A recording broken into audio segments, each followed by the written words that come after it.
আসসালামু আলাইকুম, কেমন আছেন সবাই? হঠাৎ করে আজকে ছাদ বাগানে এক ঝাঁক অতিথি। খুবই ভালো কেটেছে আজকের সময়। মেয়েদের চাচা চাচি, চাচাতো বোন, ফুফাতো ভাই সবাই আজকে বাসায় ছিল এবং তারা ছাদ বাগানে খুব আনন্দ করেছে। মেয়েরা তাদের জন্য নিজে হাতে আজকে পাস্তা তৈরি করেছে, চিকেন তৈরি করেছে।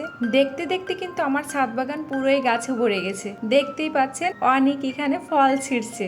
সঙ্গে রয়েছে আমার দেবরের মেয়ে মিষ্টি। দুজনে খুব আনন্দ করে কিন্তু ফল ছিঁড়েছে। আমার খুব ভালো লেগেছে, সবাই এত আনন্দ করেছে ছাদে, খুবই ভালো লেগেছে আমার। মেয়েরা যে পাস্তা তৈরি করেছে আজকে এবং চিকেন তৈরি করেছে, মেয়েদের চাচি নিজে হাতে সেগুলো পরিবেশন করেছে। আমার একদমই কষ্ট করা লাগেনি, কিন্তু আমি তো অবাক, আমার মেয়েরা কখন এইগুলো শিখলো আমি বুঝতেই পারিনি। আমার মেয়েরা পাস্তা তৈরি করা শিখেছে, চিকেন তৈরি করা শিখেছে, আমি একেবারে অবাক হয়ে গেছি। কিন্তু খেতে কিন্তু খুবই টেস্টি হয়েছিল, খুব মজা করে খেয়েছে সবাই। এই যে দেখেন ওর চাচা, বাবা এবং ফুফাতো ভাই কত মজা করে খাচ্ছে। খুবই টেস্টি হয়েছিল আজকের রেসিপি।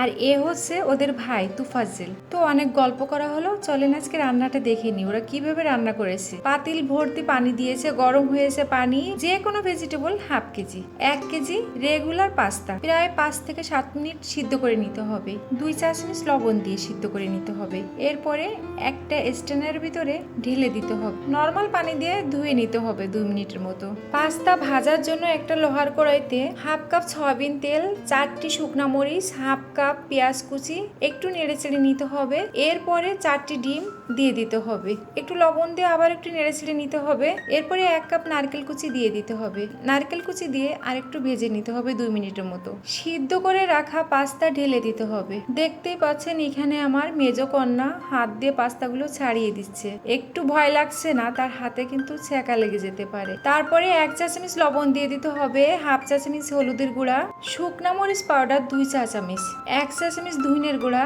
হাফ চা চামচ জিরার গুঁড়া, টমেটো সস 1 কাপ। এরপরে নেড়ে চেড়ে মিশিয়ে নিতে হবে। প্রায় 10 মিনিটের মতো রান্না করতে হবে। 10 মিনিটের মতো নেড়ে চেড়ে রান্না করে নিলেই হয়ে যাবে টেস্টি টেস্টি টক মিষ্টি ঝাল পাস্তা রেসিপি। পাস্তা নামিয়ে নেওয়ার আগে এখানে আমার মেয়েরা হাফ কাপ চিনি ছড়িয়ে দিয়েছে। ছড়িয়ে দেওয়ার পরে আবারও নেড়ে চেড়ে নিয়েছে 2 মিনিটের মতো। একবার এভাবে বাসায় তৈরি করেন, তাহলে কিন্তু ছোট থেকে বড় সবাই খুবই পছন্দ করবে। যদি ভিডিওটি ভালো লেগে থাকে প্লিজ আপনারা পেজটি ফলো দিয়ে রাখবেন। আপনাদের একটা লাইক, কমেন্ট, শেয়ার আমাকে অনেকটা অনুপ্রাণিত করে। ভুল ত্রুটি হইলে ক্ষমা দৃষ্টিতে দেখবেন। আল্লাহ হাফেজ।